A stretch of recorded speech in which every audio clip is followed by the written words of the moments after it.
제국의 황제가 쓰러진 그날 밤 바닥에 떨어진 것은 왕관이 아니라 누군가의 잘려나간 양심이었습니다. 여러분, 드디어 친밀한 리플리의 운명이 뒤집히는 거대한 폭풍이 몰아쳤는데요. 오늘 이야기는 단순한 죽음과 이별이 아닌 살아남은 자들이 서로의 목덜미를 물어뜯는 잔혹한 서바이벌의 서막이라고 할 수 있겠습니다. 구독과 좋아요 눌러주시면 그 충격적인 이야기 지금 바로 시작합니다. 칠흑 같은 어둠이 내려앉은 도로 위, 건양그룹의 절대 권력자 진태석 회장의 차는 그야말로 종이장처럼 구겨져 있었어요.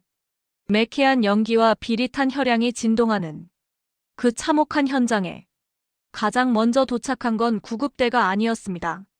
바로 공난숙 회장의 그림자 구실장이었죠. 그는 마치 망가진 장난감을 내려다보듯 무미건조한 눈빛으로 운전석에 처박힌 진태석을 확인했습니다. 평생을 오만과 독선으로 점철된 삶을 살았던 진태석 회장의 마지막은 너무나도 초라하고 고독했습니다. 구실장은 그 죽음 앞에서 일말의 동요도 없이 오직 산자인 한혜라만을 챙겨 그 자리를 떴습니다. 죽은 자는 말이 없지만 산자는 이용 가치가 있다는 냉혹한 계산이 끝난 후였겠죠. 시간이 얼마나 흘렀을까요? 한혜라가 눈을 떴을 때 그녀를 맞이한 것은 병원의 하얀 천장이 아니라 공난숙의 저택, 그 소름 끼치게 고풍스러운 샹들리에였습니다. 온몸이 부서질 듯한 고통 속에서 헤라는 직감했습니다. 자신이 지옥에서 살아 돌아왔지만 또 다른 지옥에 갇혔다는 것을요. 그녀의 곁을 지키고 있던 공난숙은 걱정스러운 표정이 아닌 사냥감을 포획한 사냥꾼의 눈을 하고 있었거든요. 진태석은 즉사했어. 공난숙의 이 한마디는 헤라에게 남편의 죽음을 알리는 비보가 아니라 이제 너를 지켜줄 방패막이는 사라졌으니 내 뜻대로 움직이라는 섬뜩한 선전포고나 다름없었습니다. 공난숙은 뻔뻔하게도 생명의 은인 행세를 하며 헤라를 압박하기 시작했습니다. 내가 감옥에 가거나 죽어버리면 우리 하늘이는 누가 지키니? 라며 모성을 자극하는 그녀의 말은 사실상 헤라를 자신의 꼭두각시로 쓰겠다는 협박이었습니다. 과거 한영순이라는 이름을 지우고 신분 세탁까지 감행하며 건양의 안주인 자리에 올랐던 헤라였지만 지금 이 순간 그녀는 다시금 운명의 벼랑 끝에 몰린 셈이었습니다. 하지만 여러분, 헤라가 어떤 여자입니까? 자신의 딸 정원이마저 버리고 성공을 쟁취했던 여자입니다. 그녀의 눈동자 속에서 공포가 사라지고 다시금 도끼 어린 생존 본능이 꿈틀거리기 시작한 건 어쩌면 당연한 수순이었을 겁니다. 한편 진태석의 죽음이라는 비극을 축제로 받아들이는 짐승들도 있었습니다.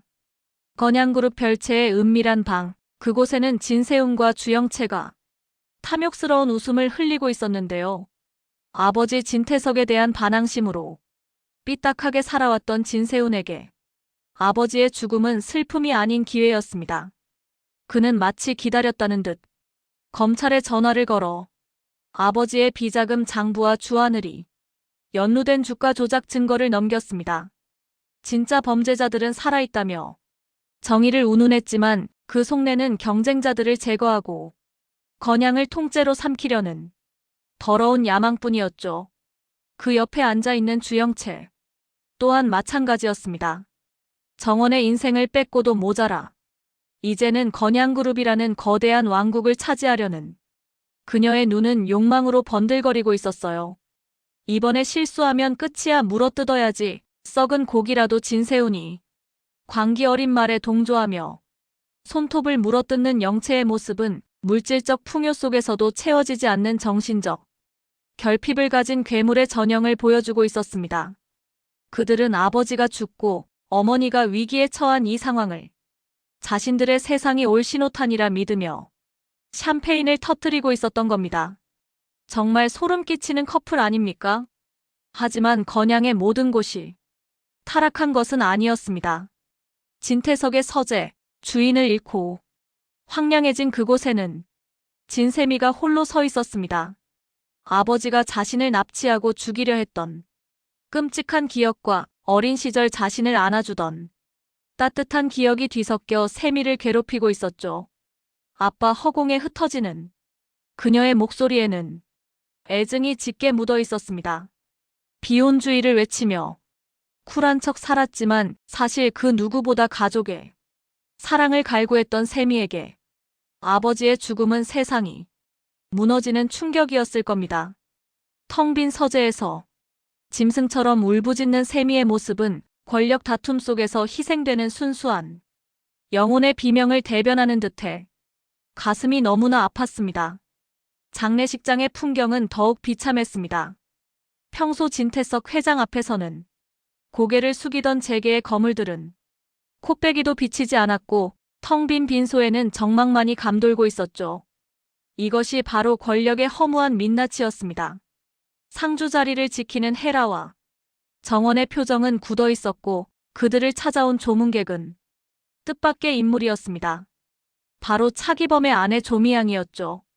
진태석 때문에 남편 기범이 살인 누명을 쓰고 인생이 망가졌던 미양에게 진태석은 죽어서도 용서할 수 없는 원수였습니다. 그녀는 국화꽃을 영정사진에 내던지며 뜨거운 지옥불에서 살아라라고 저주를 퍼부었습니다. 그 처절한 사투리 속에 담긴 한이 얼마나 깊은지 빈소의 공기마저 얼어붙게 만들 정도였죠. 하지만 여기서 정말 묘한 장면이 연출됩니다. 가해자의 아내 한혜라와 피해자의 아내 조미양, 두 여자의 시선이 마주친 순간이었는데요. 서로 으르렁거릴 줄 알았던 예상과 달리 미향은 헤라에게 짧은 눈짓을 보냈습니다. 그것은 너도 그 인간 밑에서 고생 많았다는 같은 시대를 살아온 여자들만이 나눌 수 있는 기이한 연민이자 악연의 종지부였습니다. 미향이 떠난 후 홀로 영정 앞에 선 헤라는 비로소 참았던 눈물을 흘렸습니다. 그것은 남편에 대한 사랑이라기보다 허망하게 낭비해버린 자신의 젊은 날과 덧없는 욕망에 대한 회한의 눈물이었을 겁니다. 당신이 남긴 건 이 텅 빈 장례식장뿐이야. 헤라의 뼈아픈 독백은 이 드라마가 던지는 가장 묵직한 메시지 중 하나였습니다. 자, 이제 이야기의 하이라이트, 가장 가슴 아픈 결단이 기다리고 있습니다. 건양그룹 회장실, 밖에는 화려한 야경이 펼쳐져 있지만 안에는 숨막히는 긴장감만이 흐르고 있었는데요. 주하늘은 어머니 공난 숙마저 검찰에 소환되었다는 소식을 듣고 모든 것이 끝났음을 직감했습니다. 진세훈과 주영채가 파놓은 함정에 꼼짝없이 걸려든 것이죠. 하지만 주하늘은 그저 당하고만 있을 인물이 아니었습니다. 그는 사랑하는 여자 차정원, 그리고 비록 비정한 양모일지라도 어머니인 공난숙을 지키기 위해 자신을 불쏘시개로 던지기로 결심합니다. 컴퓨터 앞에 앉은 하늘의 손놀림은 빨라졌습니다. 어머니의 횡령, 주가 조작, 모든 비리를 자신의 단독 범행으로 조작하는 서류를 꾸미기 시작한 겁니다. 곁에 있던 정원이 기겁하며 그를 말렸습니다.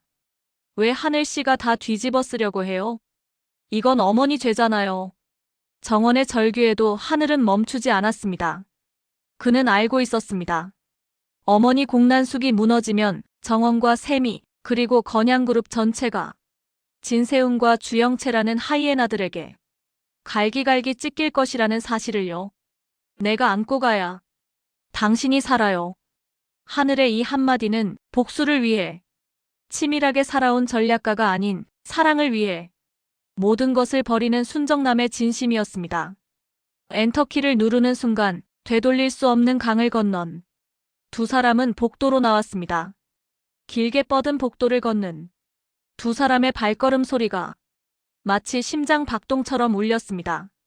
정원은 하늘의 손을 부서져라 꽉 잡고 있었습니다. 이 손을 놓으면 영원히 그를 볼 수 없을 것 같다는 공포가 엄습했기 때문이죠. 엘리베이터 앞에서 하늘은 멈춰 섰습니다.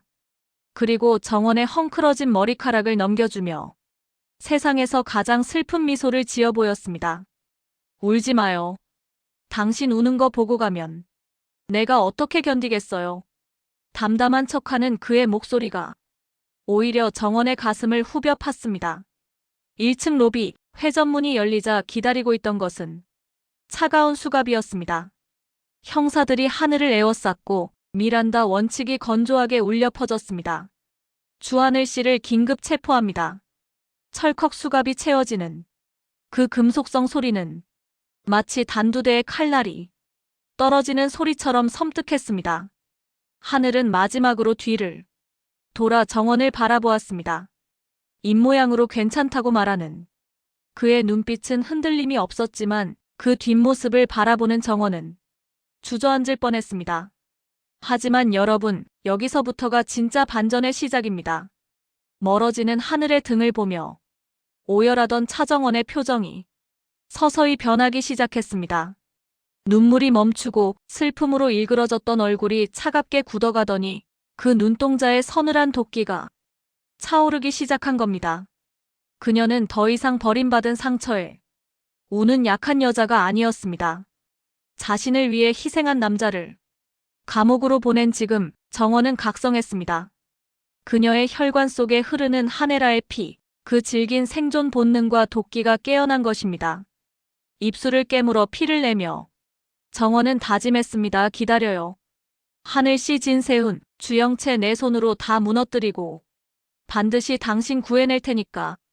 그녀의 시선은 이제 회전문밖에 아닌 하이에나들이 승리의 잔을 들고 있을 건양그룹의 꼭대기층을 향하고 있었습니다.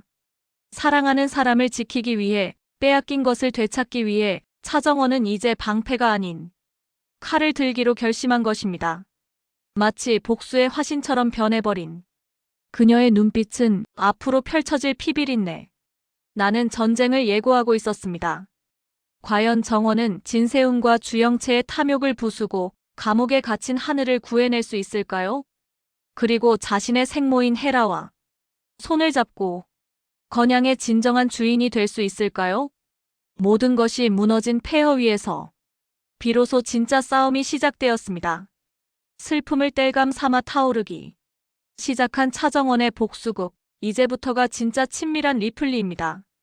다음 이야기가 너무나도 궁금해서 미칠 것 같지 않으신가요? 지금까지 여러분의 친밀한 리플리였습니다. 오늘의 이야기는 여기까지입니다. 영상을 끝까지 봐주셔서 감사드리며 앞으로 갈수록 충격적이고 흥미진진하고 재미있는 이야기로 막바지를 달리고 있는 드라마 친밀한 리플리.